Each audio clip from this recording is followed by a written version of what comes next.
Tushda qo'chqor ko'rishning ta'birlari.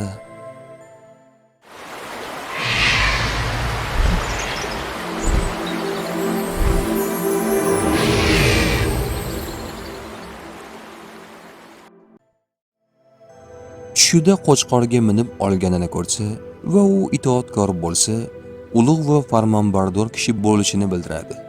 Tushida sog'liq qo'y jang qilganini va qo'chqor uni yengganini ko'rsa, dushman ustidan g'olib bo'lishini bildiradi. Tushida qo'chqorning shoxlari katta va kuchli bo'lib qolganini ko'rsa, o'sha kishi kuchli va qudratli bo'lishini bildiradi.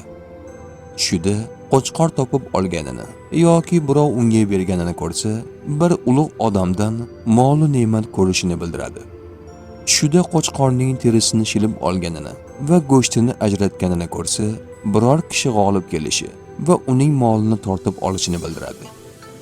Tushida qo'chqorni so'yilishdan ozod qilib yuborganini ko'rsa, g'amdan qutulishini bildiradi.